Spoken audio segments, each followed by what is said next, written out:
Welcome to episode 131 of the Scarlet Faithful podcast. I'm Aaron Breitman, coming to you on Wednesday, August 9th. This episode wanted to discuss Big Ten expansion and specifically how it will impact Rutgers and how we think it will in terms of the conference now adding Oregon and Washington as of last Friday for the 2024-25 school year. So a year from now, August 2nd, I believe, USC, UCLA, Washington, and Oregon will become Big Ten members. 18 schools overall. Obviously, for every sport, it doesn't mean all 18 schools participate. It's that way now. Men's soccer is one and only 9 Big Ten schools have a team right now. So how will it impact Rutgers? The pros, the cons. Let's get into it a little bit. So just in terms of right off the bat, competition is going to get harder and harder. So Rutgers, we know 2 years ago, the Directors Cup had best ever finish, number 48th. This past year, step back, number 130th.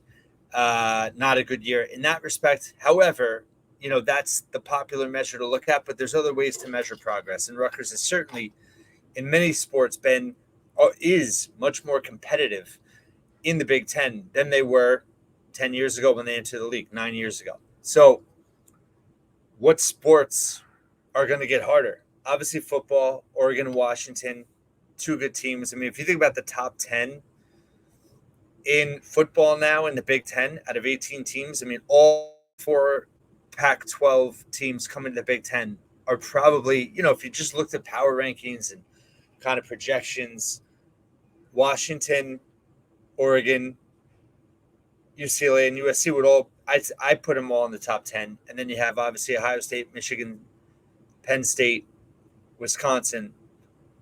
I'd say probably Iowa and,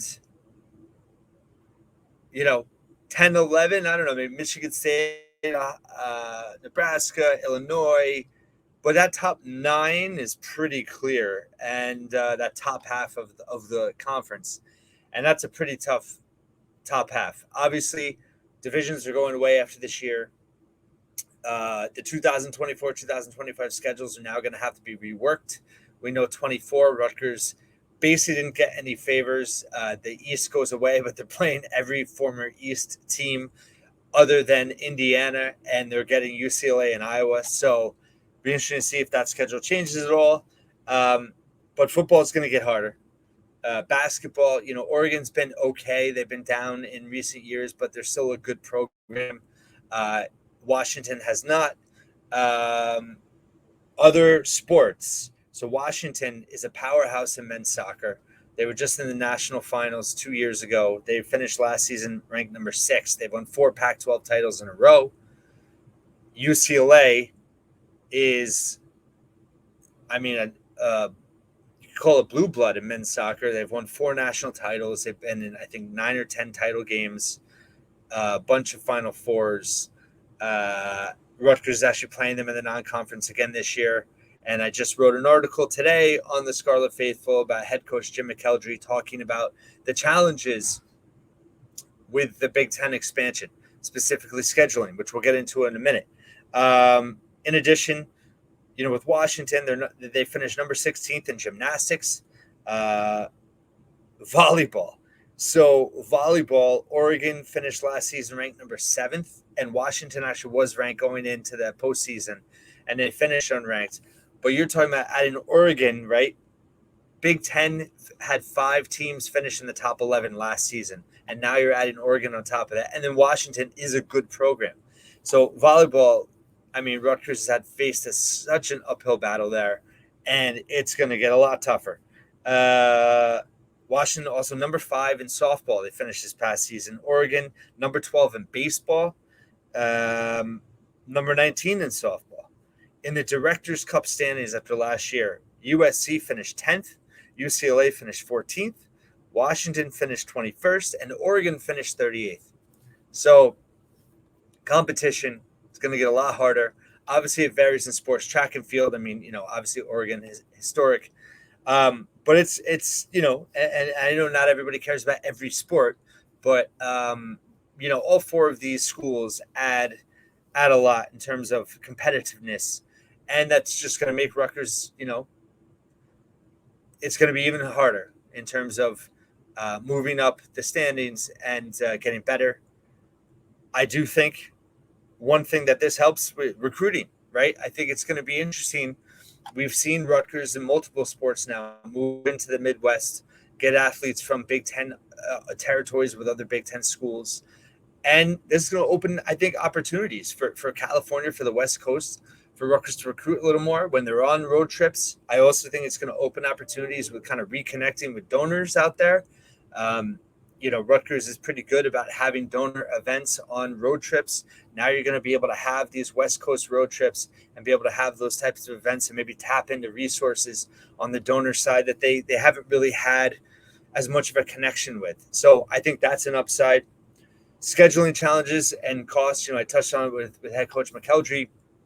Olympic sports, I mean, obviously it's going to increase costs and it's going to increase challenges in terms of, how are you going to, how is the Big Ten going to approach this? Is it going to be like a scheduling pod? Is it going to be every other year you go out west for these kind of sports where, for basketball too, do you have a 10-day road trip where you hit all four West Coast teams, but you do that every other year? And then those West Coast teams, same thing, they're hitting, they're all going to play Maryland, Penn State, Rutgers, all kind of on the same trip. It's going to be interesting to see. And how's that going to vary per sport? Again, not every Big Ten school participates in every sport, so that obviously is dependent on that. But that, the well-being of the student athletes in terms of the travel, the costs. UCLA said that joining the Big Ten was going to cost them $10 million a year in travel. That's a made-up number. There's no way that's true. No way. Maybe that was a negotiating tactic to try to drive up the revenues. It is reported, at least for Oregon and Washington, they're going to get partial shares of the revenue, approximately $30 million. Big Ten full members expected to get around $70 million. Rutgers is a full share member now. They are paying back a loan. I believe it's $8 million a year through 2027. I know that it was reported previously Rutgers is working on that, maybe negotiating that down. But Rutgers is in that full share category technically, and is going to be in better shape that way, right? So I don't want to skip ahead. So recruiting grounds, I think it's going to open up opportunities. Donor grounds, I think it's going to opportunities. Harder competition and pretty much across the board. More money, the revenue share, like I just mentioned, it's going up. And as will the Big Ten continue to expand? It remains to be seen. I think you could see them ultimately go to 20 schools. There's been rumors about Florida State and Clemson. That's certainly off-brand from a research perspective, and that's another thing that never gets talked about here is the research branch or side of this whole thing with the Big Ten. It's a monster. It's like $1 billion business, and Rutgers is intimately involved in that. And Rutgers does tremendous research in terms of discovery and just investment and all that. So adding Oregon and Washington only helps, the AAU side of it. Everyone is except Nebraska, who was when they entered, and then they lost it. At schools like Clemson, Florida State would not be. North Carolina, UVA, they would be if they're being considered. It remains to be seen. But money goes up. That is a good thing. And I believe that the stability of the bigger the Big Ten gets, the more stranglehold it has on kind of being the powerhouse conference of college athletics, which only strengthens Rutgers' position. The idea that Rutgers is going to get kicked out of the Big Ten, is the whole pushback and negative. And I wrote about this week just in terms of only one thing matters for Rutgers now in the Big Ten, and that's being in the Big Ten, and that's reaping the rewards of being a full member. I think the criticism, and saying that Rutgers is the worst move ever, in terms of conference realignment. I mean, that article was, not even going to dignify it with saying where, but it's, the Big Ten benefited tremendously by adding Rutgers. And we know that the revenue share is going up, the media rights going up, all the schools profited from that. Anyone that understood the perspective and context of Rutgers joining the Big Ten knew they were ill-equipped to join the arms race in the Big Ten from a facilities perspective, from an infrastructure perspective, from an administrative support perspective. And close to 10 years later, Rutgers has done, in my opinion, a very good job of bridging that gap. I wouldn't say catching up. There's still a long way to go, but the facilities are vastly better. The administrative support is vastly better. The investment in coaching, the NCAA, I did a podcast recently about the NCAA adding that assistant coach role from a volunteer assistant for the Olympic sports. Rutgers is hiring. I can't even keep up. That's how often they're hiring new assistant coaches for all these other programs. Rutgers is in a far better place. It hasn't fully translated competitively. And yes, they took a step back in the Directors' Cup. But in the last 2 years, 2 Final Four appearances, 3 Big Ten titles, 6 different programs going to the NCAA tournament. That doesn't count, programs like rowing, track and field, swimming and diving, gymnastics, all getting better. And just imagine where the next 10 years are going to go. And yes, the Big Ten's getting harder. It's getting more competitive now with these other schools coming in, but it's going to open up more opportunities too. And overall, it's a positive. It's a positive. The idea that someone suggests, Rutgers fans can't be happy about being in the Big Ten. They have to think they'd be better off having a chance in the AAC. And I mean, that's just ridiculous. It's, what it is. I'm trying to process it all. I think that the traditionalists, those that don't like change, that want to see just the name brands, that only want to see blue bloods playing blue bloods, right, in the big sports, but also it's like this club, they don't want the new guy in. And I think Rutgers is kind of the poster child for conference realignment and expansion in terms of, an athletic department and school that was not a natural fit in terms of success. And like I said, all the other challenges that came with it. And for some reason, they are an easy target. But when conference realignment has another phase or stage, as we're in right now, the traditionalists, those that don't like change, jump at Rutgers. That Rutgers, they don't belong anywhere. I mean, look at some of the other, just in fact, the Big Ten. I mean, Northwestern, Purdue, these schools, they're better overall in terms of having more success, but they haven't won much outside of a few things here and there. And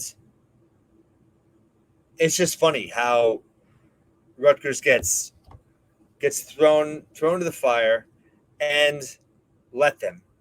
That's my general message, is let them, because things are only going to get better for Rutgers. And I think that, I've written about this, but there's natural alignment now within Rutgers, from President Holloway down to Pat Hobbs, the athletic department, the board of governors. Everyone seems to be moving in the same direction and the right direction. And that, as we know, has been a huge obstacle at Rutgers for many, many decades. And unfortunately, Rutgers stumbled into the Big Ten, where things were a mess. And that ship has been righted. And now we're only scratching the surface of what Rutgers can become in the Big Ten. I truly believe that. And as the Big Ten grows, I think Rutgers will grow as well. And the idea that Rutgers was the worst conference realignment move, it's just false. It's false. It isn't, I look at Rutgers, isn't that what the American dream is about?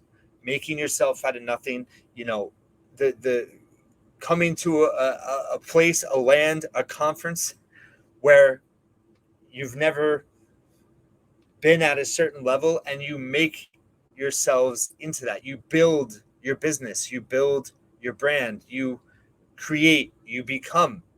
I mean, Rutgers represents that. In 10 to 20 to 30 years of Rutgers, I truly believe as an athletic department can be one of the best in the Big Ten. Not in every sport. Listen, football is an arms race in and of itself, right? But look at the improvement with men's basketball. Look at other sports. Lacrosse, wrestling is going to get better, and they've ascended since joining the Big Ten. Both soccer programs are in really good shape right now. I mean, there's a lot to be optimistic about. Baseball, it's only going to get better. Rutgers has been through hell and back, and its conference realignment is unstable and unpredictable. But Rutgers is a seat at the biggest and best table in college athletics, and that's not changing anytime soon. And they're only going to benefit as an athletic department. So overall, there's certainly going to be more challenges now, but there's certainly going to be more benefits as well. Thank you for listening and watching the Scarlet Faithful podcast once again, and I will talk to you tomorrow.